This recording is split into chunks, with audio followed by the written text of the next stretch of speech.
Hello friend, welcome back to super academy channel. एक बार मैं दीपा आपके सामने फिर से ज्योग्राफी के न्यू टॉपिक्स लेके आई हूँ। जैसे कि मैंने अभी आपको अपनी प्रीवियस क्लास में इंडियन क्लाइमेट्स के बारे में पढ़ाया था। जैसे इंडियन क्लाइमेट्स क्या होता है ये सब मैंने अभी आपको बता दिए थे कि वो कितने पार्टों में डिवाइड होता है, ये सब चीज़ें।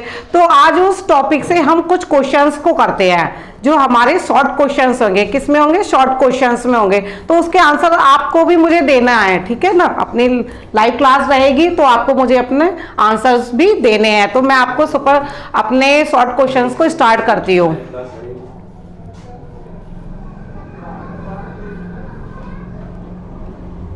देखिए, जैसे दिस वन फर्स्ट क्वेश्चन है, भारत में सर्वाधिक वर्षा क्षेत्र कौन से एरिया में होती है? ठीक है ना।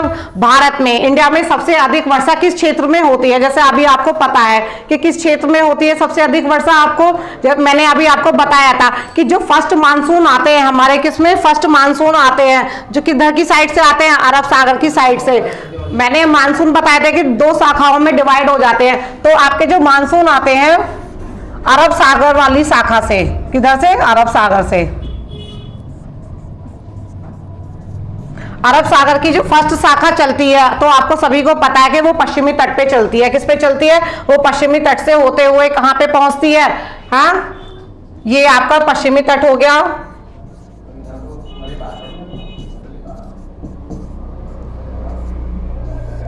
पश्चिमी तट पे। और बताइए कहां कहां पे होती है? मैंने आपको बताया था हिमालय क्षेत्र में,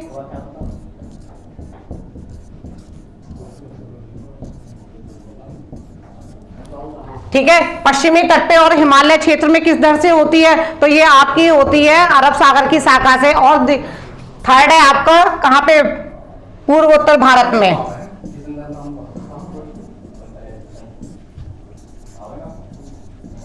जो आपकी पूर्वोत्तर भारत में जो वर्षा होती है, मानसून आते हैं, वो किधर से आते हैं? तो वो आते हैं आपके बंगाल की खाड़ी की तरफ से, ठीक है। तो भारत में सर्वाधिक वर्षा क्षेत्र इसमें होती है, पश्चिमी तट पर होती है, हिमालय क्षेत्र में होती है और पूर्वोत्तर भारत में होती है। तो पूर्वोत्तर भारत के सबसे अधिक वर्षा किसमें होती है? तो आपको सभी को पता है कि मेघालय के मानेसराम में सबसे अधिक वर्षा होती है। तो ये हमारा फर्स्ट क्वेश्चन कंप्लीट हो गया है कि सर्वाधिक वर्षा कहाँ कहाँ पर होती है। नेक्स्ट है हमारा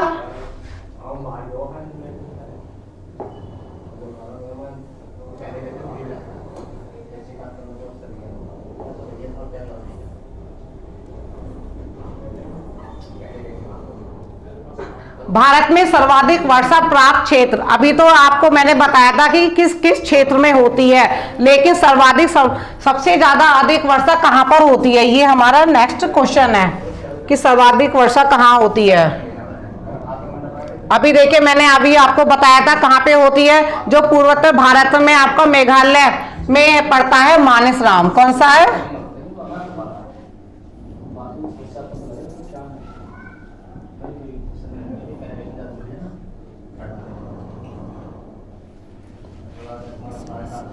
तो आंसर है आपका मानेसराम।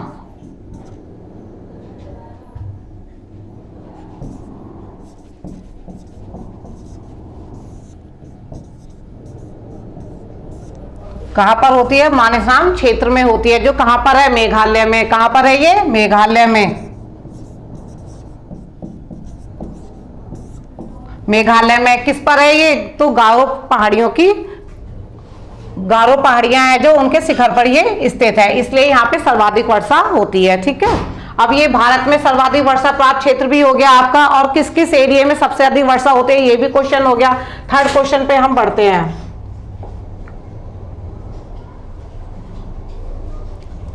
भारत में सबसे अधिक तथा सबसे कम वर्षा प्राप्त करने वाले दो राज्यों के नाम लिखने हैं। कौन कौन से लिखने हैं? जहां पे सबसे अधिक वर्षा होती है, जो सबसे अधिक वर्षा होती है और सबसे कम वर्षा होती है, तो वो कौन कौन से दो राज्य हैं? ऐसे हमें राज्यों के बारे में बताना है। तो सबसे अधिक वर्षा कहां पर होती है बताइए? सबसे अधिक वर्षा तो आपको अभी पता है कि देखिए पूर्वोत्तर भारत में सबसे अधिक वर्षा प्राप्त होती है। क्यों? क्योंकि जो वहाँ की जो पहाड़ियां हैं, जो वहाँ पे मानसून आते हैं तो वहीं के वहीं रह के वर्षा करते रहते हैं, तो वहाँ पे सबसे अधिक वर्षा होती है। तो एक तो मेघालय राज्य में होती है,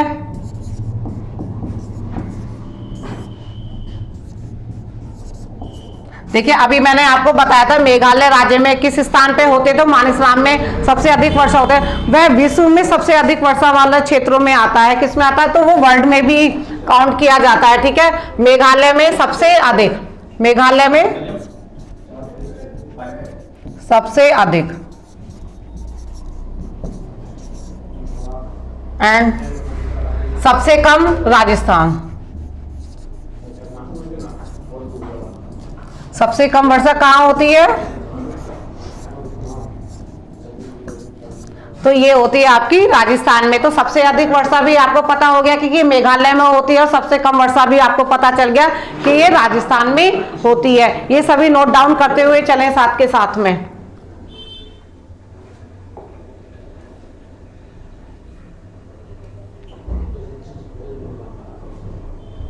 देखिए फोर्थ क्वेश्चन है आपका, मानसीन तथा चेराम पूंजी में अधिक वर्षा होती है, क्यों होती है। अब ये आ गया, देखिए क्वेश्चन बन के आ गया आपका क्यों होती है। अब हमें ये क्यों को डिफाइन करना है।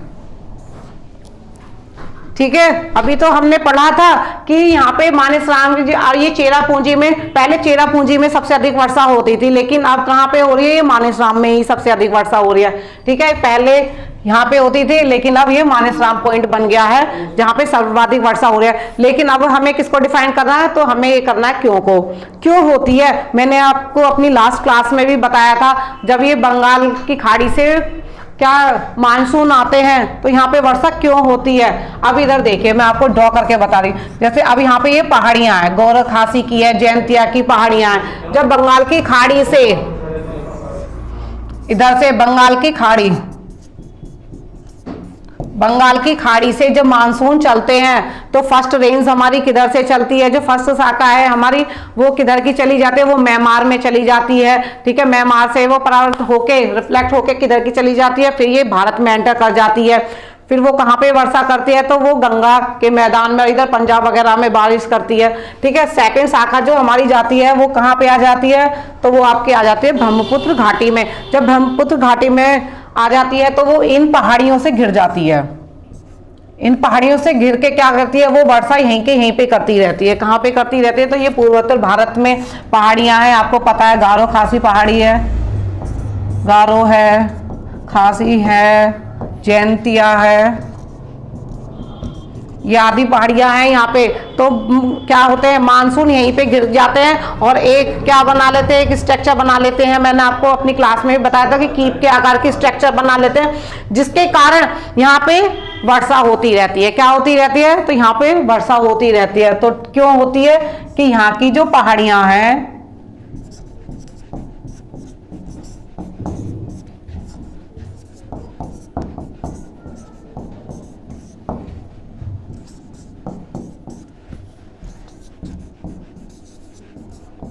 यहाँ की पहाड़ियों की जो स्ट्रक्चर है वो कैसी है, तो वो कीप आकार की है। कैसे, कॉन की टाइप की है।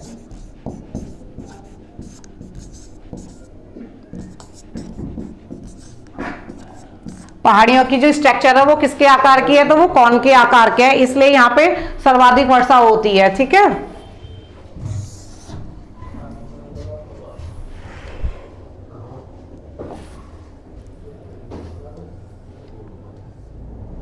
क्वेश्चन नंबर 5 है हमारा, दिल्ली में अधिक वार्षिक तापांतर का कारण क्या है। अब ये देखिए तापांतर का अगर हम इसे तोड़ें तो क्या हो जाएगा, ये ताप में अंतर। ठीक है, क्या हो जाएगा, ये ताप में अंतर, डिस्टेंस।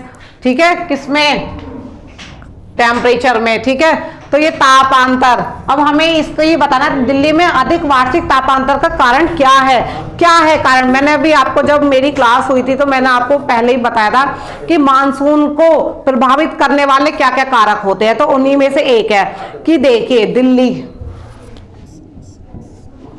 दिल्ली कहां पर है, तो इंडिया के मिड में है। जब इंडिया के मिड में है दिल्ली, तो क्या होगा यहाँ पे, ये किससे दूर है बताइए, तो ये समुद्र से इसकी दूरी अधिक है। तो क्या है, समुद्र से अधिक दूरी के कारण।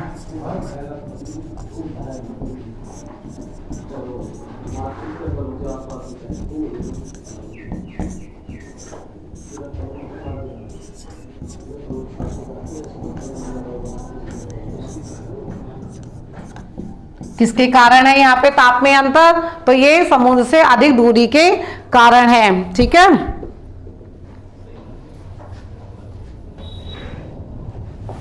नेक्स्ट है हमारा, भारत के किस भाग में सर्वाधिक तापांतर पाया जाता है? अब ये देखिए, अब किस भाग में सर्वाधिक तापांतर पाया जाता है? तापांतर का मतलब क्या होता है कि जल्दी से गर्मी हो जाना और जल्दी से ठंड पड़ जाना। ठीक है, जल्दी से गर्म हो जाना और जल्दी से ठंडा हो जाना। ये ताप में ही तो अंतर हो रहा है कि एक तरफ गर्म हो रहा है और एक तरफ ठंडा हो रहा है। तो ऐसा कौन सा एरिया है भारत में, इंडिया में कौन सा एरिया है कि जल्दी से गर्म हो रहा है और जल्दी से फिर ठंडा भी हो रहा है, या देर से गर्म हो रहा है तो देर से ही ठंडा हो रहा है? तो ये ताप में अंतर कहां पे मिल रहा है, कहां पे मिल रहा है, ये बताइए मुझे। तो ये राजस्थान में देखने के लिए मिलता है। क्या देखने के लिए मिलता है? तो राजस्थान में, राजस्थान के मरुस्थल में।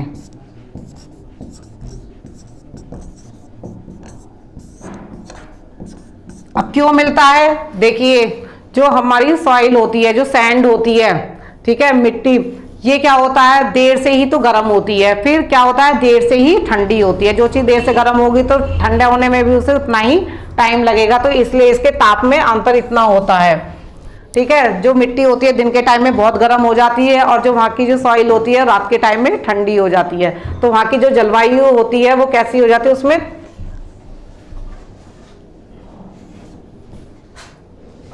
तो कभी ठंडी और कभी गर्म ये रहता है। दिन के टाइम में गर्म रहती है और इवनिंग में आपकी ठंडी रहती है।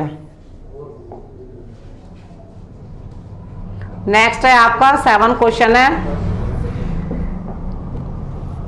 जम्मू और कश्मीर में शीतकालीन वर्षा का कारण क्या है? ठीक है, जम्मू और कश्मीर में शीतकालीन वर्षा का कारण देखना है हमें। उसमें आपको पता है कि देखिए शीतकालीन वर्षा होती है। शीतकालीन वर्षा आपको पता है कि वहां पे जो वर्षा होती है वो स्नोफॉल के रूप में होती है। किसके रूप में होती है? तो वो स्नोफॉल के रूप में होती है शीतकालीन वर्षा। ठीक है, जम्मू और कश्मीर में ना तो जम्मू और कश्मीर में अरब सागर की शाखाओं से वर्षा होती है और ना ही बंगाल की खाड़ी से वर्षा होती है। तो वहां पे वर्षा का जो कारण बनता है वो क्या बनता है? वो पश्चिमी विक्षोभ बनता है। क्या बनता है? पश्चिमी विक्षोभ। जम्मू और कश्मीर में शीतकालीन वर्षा का जो कारण होता है वो पश्चिमी विक्षोभ होता है, जो किधर से आता है? वो भूमध्य सागर से उठता है एक तूफान, जो किधर आपके पूर्व की तरफ बढ़ता चला जाता है, जिसके कारण भारत में पंजाब में बरसात होती है। ठीक है, और जम्मू कश्मीर में स्नोफॉल के रूप में ये बरसात होती है। आपके उत्तराखंड में भी बरसात होती है। ठीक है, तो ये किसके कारण होती है? ये पश्चिमी विक्षोभ के कारण होती है, जो शीतकालीन वर्षा प्राप्त करते हैं हम।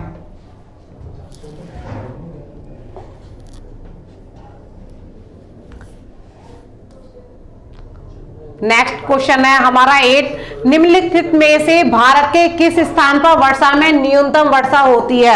अब देखिए, भारत के किस स्थान पे न्यूनतम वर्षा होती है? कहाँ क्या होती है? निम्नलिखित। अब चलो मैं यहाँ पे आपको वो बता देती हूँ। अब ये क्वेश्चन निम्नलिखित नहीं होना चाहिए था। भारत के किस स्थान पर वर्षा में न्यूनतम वर्षा होती है? ठीक है, एक तो आपको पता है राजस्थान में न्यूनतम वर्षा होती है, और कहाँ होती है? एक होती है लेह में। तो किस किस में होती है? तो राजस्थान में,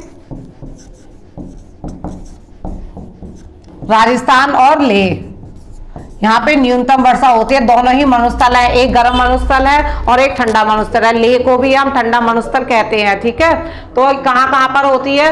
तो राजस्थान में और लेह में न्यूनतम वर्षा होती है। ठीक है, देखिए 25 या 20 सेंटीमीटर से कम वर्षा वाले जो क्षेत्र होते हैं उन्हें हम मरुस्थल ही कहते हैं। ठीक है, क्या कहते हैं? मरुस्थल कहते हैं।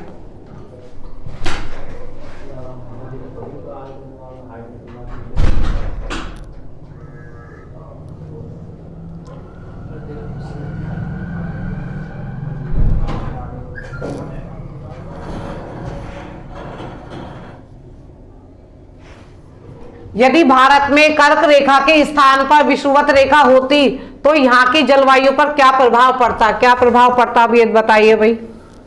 ठीक है, आपको पता है कि भारत के बीचों बीच से कर्क रेखा होके गुजरती है। अगर यहाँ पे कर्क रेखा नहीं होती तो ये क्या जैसे विषुवत रेखा जो इक्वेटर लाइन है, अगर ये होती तो वहां के जो क्लाइमेट्स है उस पर क्या प्रभाव पड़ता, क्या इफेक्ट पड़ता, तो ये बताइए आप।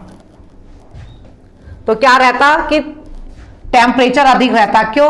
क्योंकि जो इक्वेटर लाइन है उस पे तो जो आपका सन है वो हमेशा लंबवत रहता है। क्या रहता है? हमेशा लंबवत रहता है। हमारे यहाँ पे गर्मी कब पड़ती है, भारत में गर्मी कब पड़ती है, जब सूर्य जो रहता है, जो सन रहता है, ये कर्क रेखा के लंबवत रहता है। और शीत ऋतु कब पड़ती है, तो सूर्य जो रहता है वो मकर रेखा के लंबवत पड़ता है। लेकिन आपके जो इन दोनों के लाइनों के बीच में, कर्क रेखा और मकर रेखा के बीच में क्या है, तो आपकी इक्वेटर लाइन है। अगर ये भारत के बीचों बीच होती तो हमारी जलवायु पे क्या प्रभाव पड़ता, तो यहाँ के जो क्लाइमेट है वो कैसा रहता, तो यहाँ पे टेम्परेचर बढ़ जाता। क्या होता है, तो टेम्परेचर बढ़ जाता, तो अधिक ताप हो जाता।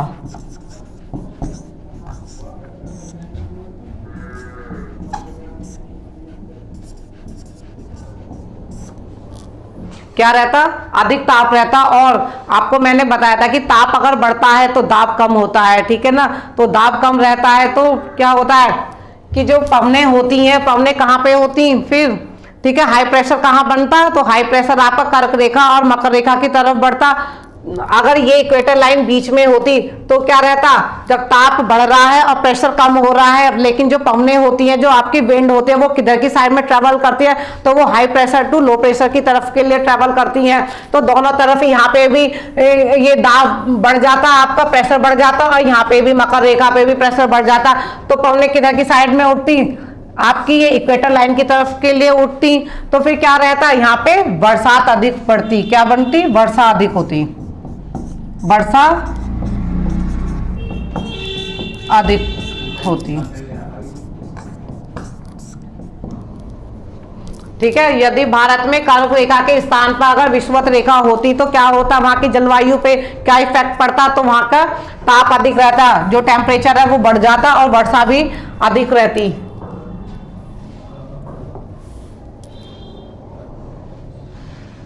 नेक्स्ट क्वेश्चन है आपका,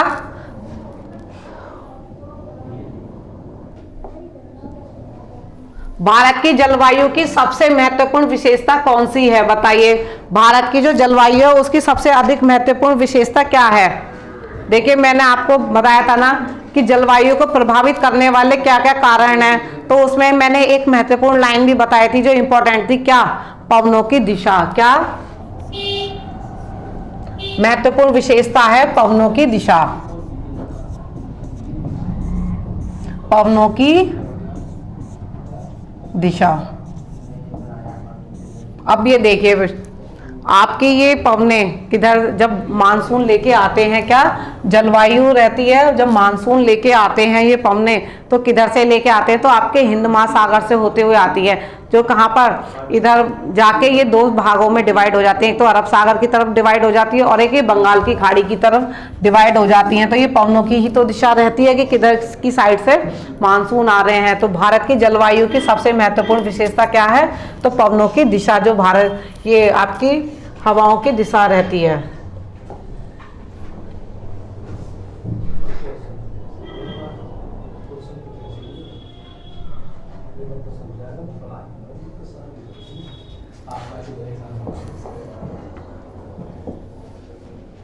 भारतीय मानसून का वर्णन सबसे पहले किस अरब विद्वान द्वारा किया गया था, यह क्वेश्चन है। ठीक है, भारतीय मानसून का वर्णन किसने किया था सबसे पहले, आपको सभी को पता है कि अरबी एक विद्वान था जिसने अपनी इसको जलवायु को क्या नाम दिया था, मानसून दिया था। ठीक है, जो लैटिन भाषा का, ये सॉरी अरबी भाषा का शब्द है।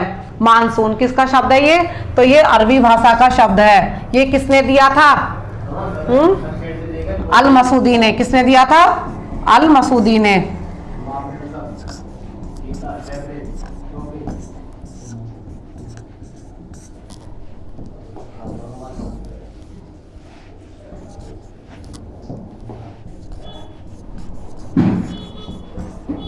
किसने दिया था, अल मसूदी ने।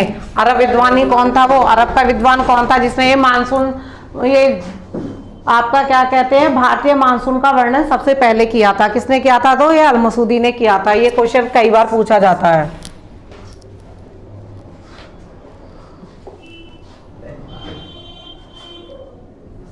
निम्न में कौन भारतीय मानसून को प्रभावित नहीं करता है? ये क्वेश्चन देखिए यहाँ पे निम्न की जगह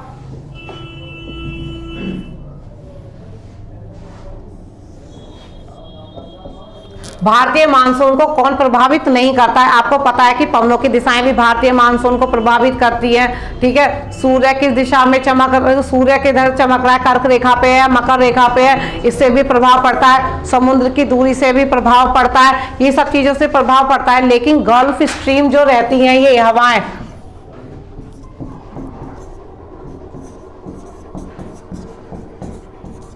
गल्फ स्ट्रीम, ये भारतीय मानसून पर कोई प्रभाव नहीं डालती हैं। ठीक है ना, तो ये गल्फ स्ट्रीम जो रहती है भारतीय मानसून पर कोई भी प्रभाव नहीं डालती हैं। लेकिन प्रभाव कौन कौन डालते हैं? देखिए, समुद्र से कैसी दूरी है, ठीक है, कितनी दूरी है, वो मानसून पर प्रभाव डालती है। क्योंकि जितनी भी समुद्र से अधिक दूरी रहेगी तो वहाँ का क्या रहेगा? टेम्परेचर कम रहेगा। क्या रहेगा? टेम्परेचर कम रहेगा। और जितना भी आपका समुद्र के किनारे वाले वो रहते हैं, समुद्र के किनारे वाला जो आपका एरिया रहता है, वहाँ पे कैसा रहता है? वहाँ एक सा मौसम रहता है। कैसा रहता है? ना तो ज़्यादा सर्दी रहती है और ना ही ज़्यादा गर्मी रहती है। वहाँ पे नॉर्मल टेम्परेचर रहता है। ठीक है,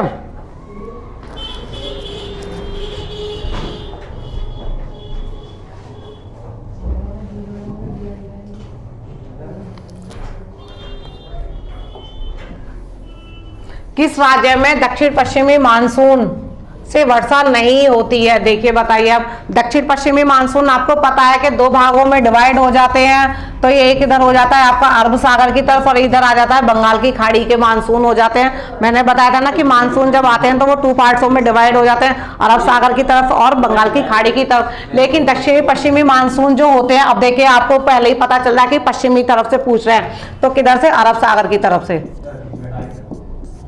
अरब सागर वाले इधर की साइड से जो मानसून आते हैं तो वो किधर वर्षा नहीं होती है। तब वर्षा कहाँ पे नहीं होती है? तो आपको पता है कि पश्चिमी तट से ये केरल से होते हुए ऊपर की तरफ बढ़ जाते हैं। तो यहाँ पे कौन सा क्षेत्र रह जाता है? इन पहाड़ियों के इधर तमिलनाडु का क्षेत्र जो रह जाता है, उधर बरसात नहीं होती है। क्योंकि तमिलनाडु जो रहता है, जो आपका स्टेट है, वो क्या है? एक छायावृष्टि क्षेत्र है जहाँ पे दक्षिण पश्चिमी मानसून से बरसात नहीं होती है। तो यहाँ पे कौन सा आ गया आपका? दक्षिण पश्चिमी मानसून से वर्षा प्राप्त नहीं करते हैं, तो तमिलनाडु।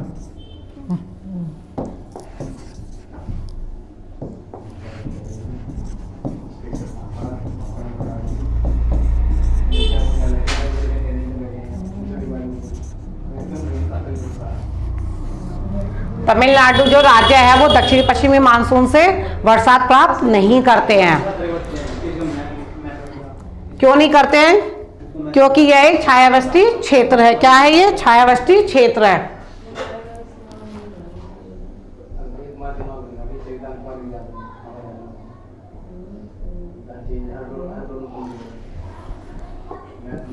अब इधर देखिए, दक्षिण पश्चिमी मानसून सर्वप्रथम प्रवेश करते हैं। मैंने अभी आपको बताया था, जो दक्षिण पश्चिमी मानसून जो आते हैं, जो अरब सागर की तरफ से आते हैं, वो 3 शाखाओं में डिवाइड होते हैं। किसमें होते हैं? वो 3 शाखाओं में डिवाइड होते हैं, आपके 3 ब्रांचेस में डिवाइड होते हैं। जो फर्स्ट ब्रांच रहती है, जो आपकी फर्स्ट रहता है, तो वो कहाँ पे प्रवेश करते हैं? सबसे पहले कहाँ पे एंटर करते हैं? तो करते हैं, देखिए अब इधर देखिए, फर्स्ट रेंज है, यहाँ पर प्रवेश कर रही है। तो ये कौन सा स्टेट पड़ रहा है? तो ये पड़ रहा है आपका केरल। क्या पड़ रहा है? केरल। तो किस राज्य में सबसे पहले बरसात करते हैं? तो केरल में करते हैं। कहाँ पे बरसात होती है? तो सर्वप्रथम बरसात जो होती है वो कहाँ पे होती है? तो वो केरल राज्य में बरसात होती है।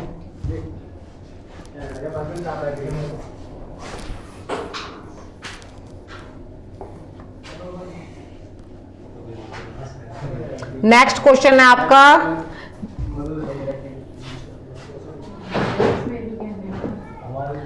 देश के किस भाग में मानसून के अरब सागर एवं बंगाल की खाड़ी दोनों ही शाखाओं से वर्षा प्राप्त होती है? देखिए कितना अच्छा क्वेश्चन है आपका, कि देश के कौन सा क्षेत्र ऐसा है, ठीक है, देश का कौन सा क्षेत्र ऐसा है जहां पे अरब सागर से भी बरसात प्राप्त होती है और बंगाल की खाड़ी से भी बरसात प्राप्त होती है। देखिए मैंने आपको ये सब ड्रॉ करके ही बता रही हूँ, ये आपका जलवायु वाला कॉन्सेप्ट क्लियर होता चले।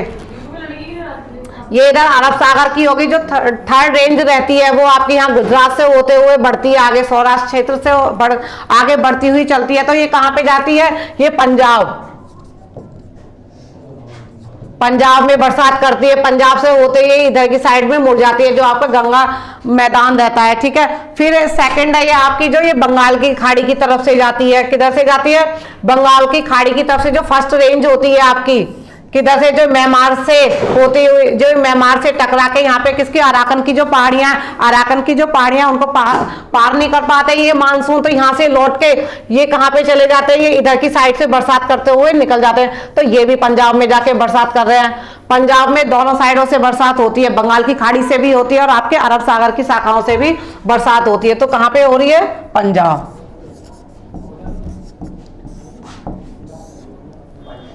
ठीक है, पंजाब राज्य जो है वो किस किस से बरसात प्राप्त करता है, तो वो अरब सागर से भी करता है और बंगाल की खाड़ी से भी ये बरसात प्राप्त करता है।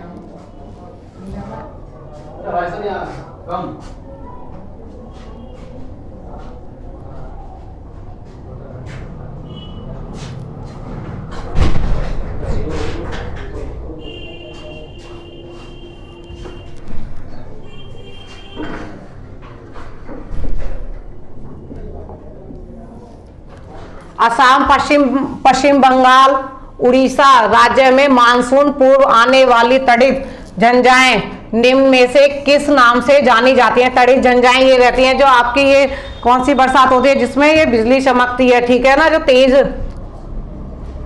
बारिश रहती है। कब आती है, ये मानसून से पूर्व की बरसात होती है। किससे होती है, जो मानसून आने से पहले की जो बारिश होती है, ठीक है, उसे किस नाम से जाना जाता है, किस नाम से जाना जाता है। देखिए ये जो बरसात होती है वो किसके लिए होती है, वो आम की फसल के लिए सबसे लाभदायक होती है। किसके लिए होती है, आम की फसल के लिए सबसे अधिक लाभदायक होती है, जिसे आम वर्षा भी कहते हैं। क्या कहते हैं, आम वर्षा भी कहते हैं।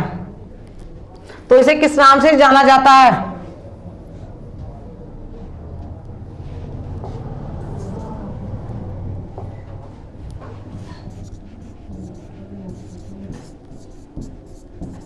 तो इसे किस नाम से जाना जाता है, तो इसे जाना जाता है नार ईस्टर नाम से। किस नाम से जाना जाता है, आम वर्षा, इसको नाम जाना जाता है नार ईस्टर नाम से भी जाना जाता है। जो मानसून आने से पहले की बरसात होती है, ये किसके लिए अच्छी होती है, तो ये आपको पता है कि आम की फसल के लिए अच्छी है। देखिए भाई नाम से ही पता चल रहा है कि इसे आम वर्षा कहते हैं, तो ये किसके लिए लाभदायक है, तो ये आम के लिए, आम की फसल के लिए लाभदायक है।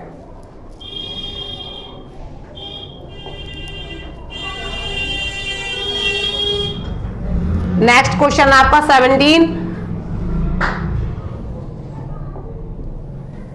भारत के कोरोमंडल तट पर सर्वाधिक वर्षा होती है, कब होती है, कोरोमंडल तट पे। कोरोमंडल तट कहाँ पे है, तो तमिलनाडु में है। देखिए जब दक्षिण पश्चिमी मानसून आते हैं तो तमिलनाडु में बरसात नहीं होती है। क्यों नहीं होती है, क्योंकि वह एक छायावृष्टि क्षेत्र पड़ जाता है। लेकिन भाई वहां भी तो बरसात होती है, लेकिन वो कब होती है, सर्वाधिक वर्षा कब प्राप्त करता है कोरोमंडल तट, जो तमिलनाडु में होती है, तो वो होती है अक्टूबर टू नवंबर। कब कब होती है, अक्टूबर टू नवंबर में यहाँ पे बरसात प्राप्त होती है, जिन्हें हम लौटते हुए मानसून कह देते हैं, ठीक है ना। उसके कारण यहाँ पे बरसात प्राप्त होती है।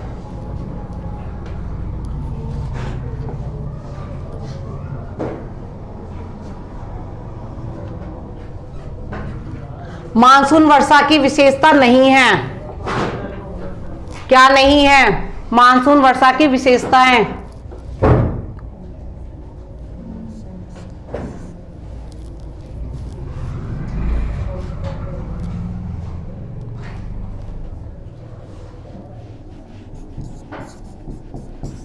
वर्षा होने वाले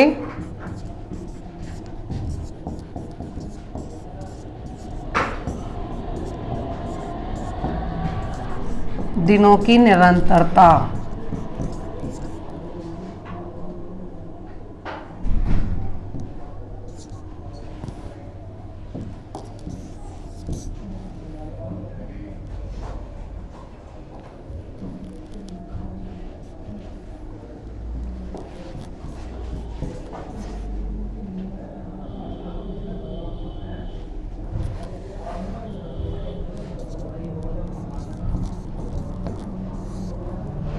वर्षा होने वाले दिनों की निरंतरता, ये कंटिन्यू वर्षा होती है, ये कोई विशेषता नहीं रहती है, ठीक है, कि बरसात जो हो रही है वो कितने दिन तक हो रही है, ठीक है ना, जो कंटिन्यू बरसात होती रहती है, ये कोई विशेषता नहीं होती है। विशेषता क्या रहती है कि हवाओं की दिशाएं कैसी है, ठीक है, समुद्र से दूरी कैसी है, ठीक है, अब वहाँ का ताप कैसा है, ये सब चीजें वो रहती हैं आपकी विशेषताएं, ना कि ये रहती है कि हाँ जी कितने दिनों तक बरसात हो रही है, तो ये इसकी एक विशेषता है, ठीक है।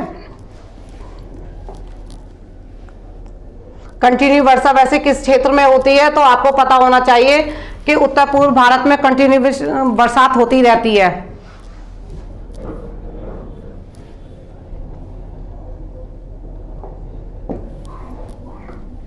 भारत में वर्षा का औसत है कितना है, औसत एवरेज कितनी बरसात होती है। देखिए कहीं कहीं पे कितनी बरसात होती है, कहीं पे कितने, कहीं पे ज्यादा हो रही है, कहीं पे कम हो रही है, तो लेकिन हमें इन सब चीजों का एक एवरेज निकालना होता है। तो क्वेश्चन है ये भारत में, किसमें, तो भारत में आपको पता है कि सर्वाधिक वर्षा जो होती है पूर्वोत्तर भारत में होती है, ठीक है, वहां पे आपके कितनी होती है 1000 सेंटीमीटर से भी अधिक की वर्षा नापी गई है।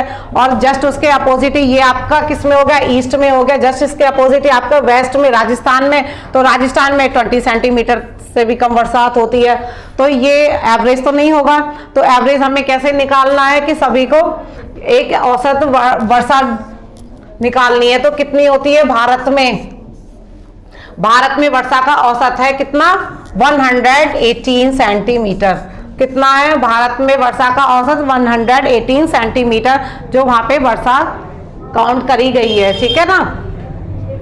लेकिन हर राज्य में हर क्षेत्र में अलग अलग बरसात होती है, वो औसत बरसात नहीं होती है, ये पूरे भारत की है।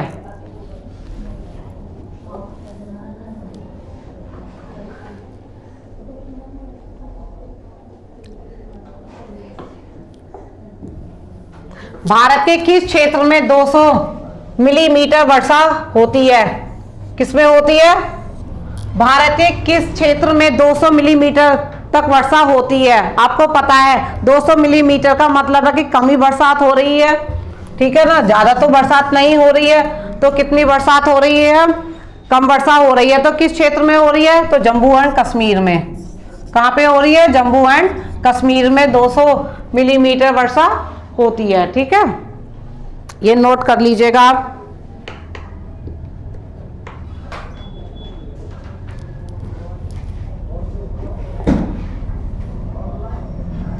आम्ल वर्षा है, क्या है आम्ल वर्षा, आपको पता है कि आम्ल वर्षा क्या होती है। अभी देखिए मैंने जस्ट एक क्वेश्चन बताया था, ठीक है, उसी में ही देखे कि किसे कहते हैं आम्ल वर्षा, मानसून के आने से पहले जो बरसात होती है वो आम्ल वर्षा कहलाई जाती है। क्या, मानसून के आने से पहले,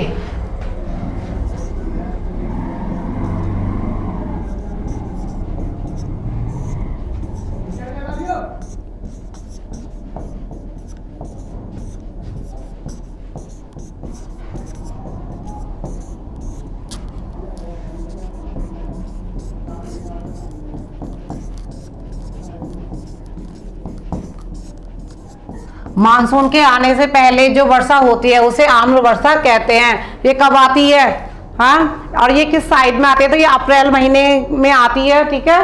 और ये किधर किधर आती है, तो ये आपके बिहार, पश्चिमी बंगाल, उड़ीसा, ये किधर की साइड में, ईस्ट साइड में आपके ये बरसात करते हैं, जो किसके लिए अच्छी होती है, तो ये आमों की फसल के लिए अच्छी होती है, ठीक है। अप्रैल मार्च में, मार्च अप्रैल में जो बरसात होती है वो आम्ल वर्षा कहलाई जाती है, मानसून के आने से पहले।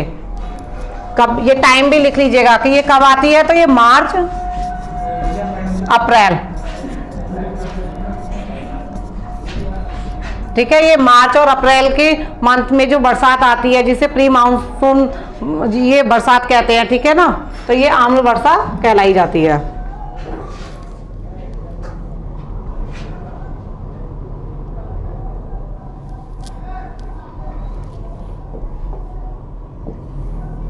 देखिए कितना अच्छा क्वेश्चन है, भारत में वर्षा का अधिक्य होते हुए भी देश की भूमि प्यासी क्यों रह जाती है, कारण बताइए।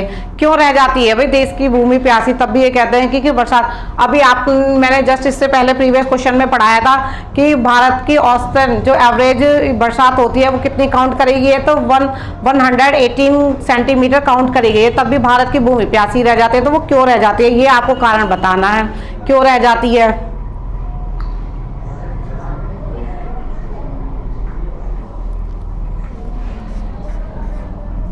देखिए वर्षा का जो पानी है, वर्षा का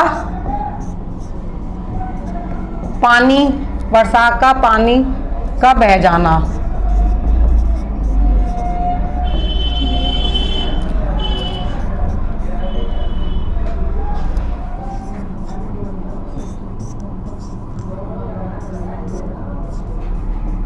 वर्षा के पानी का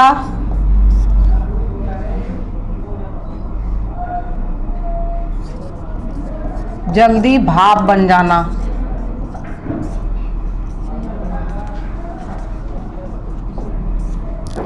ठीक है। जल्दी पानी, वर्षा का जो पानी रहता है वो क्या स्टॉक नहीं हो रहा है, जल्दी बह जाता है, और क्या हो रहा है, भाप बन के जल्दी से उड़ जाता है। और वर्षा जो रहती है वो कुछ ही महीनों तक रहती है। क्या रहती है वो? वर्षा जो रहती है, वर्षा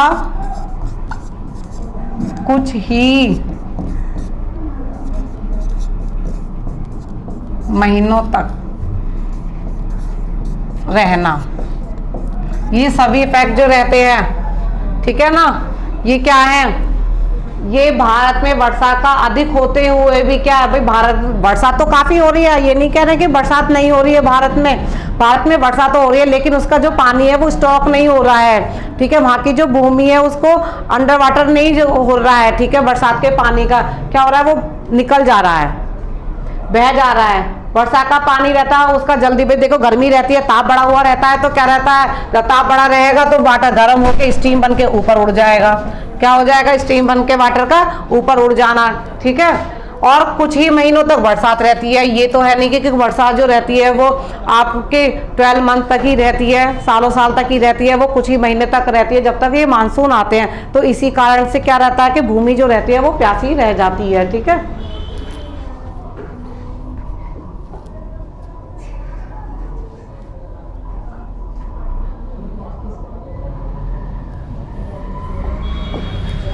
भारत में सबसे कम वर्षा का क्षेत्र कौन सा है? तो आपको पता है कि राजस्थान ही है।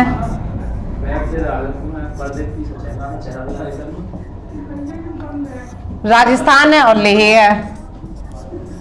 राजस्थान और लेह दोनों ही क्या है, ये दोनों ही आपके क्या है, डिजार्ट हैं। एक ठंडा डिजार्ट है ये लेह वाला, और ये सेकंड है आपका राजस्थान, ये कैसा है, ये हॉटेस्ट डिजार्ट है, ठीक है। तो आपका क्या हो गया, तो ये कम वर्षा के हैं। कितनी वर्षा कम होती है? देखिए आपकी 20 सेंटीमीटर से कम वर्षा का जो क्षेत्र रहता है, 20 सेंटीमीटर से कम वर्षा का जो क्षेत्र रहता है वो किसमें काउंट कर दिया जाता है? तो उसे हम मरुस्थल बोल देते हैं। क्या बोल देते हैं? डेजर्ट बोल देते हैं।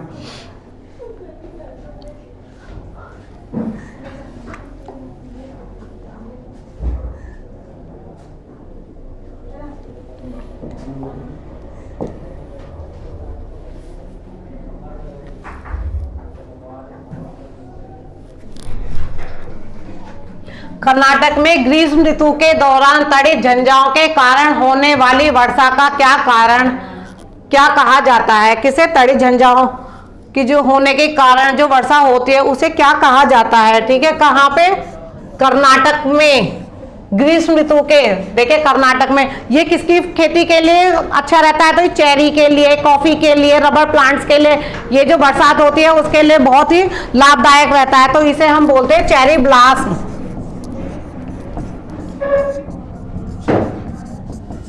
क्या बोलते हैं इस वाली वर्षा को? तो इस वाली वर्षा को चेरी ब्लास्म वर्षा कहा जाता है, ठीक है।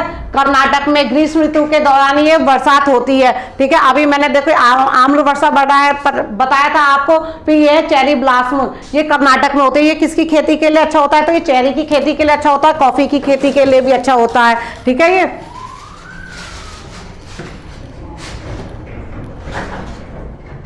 अच्छा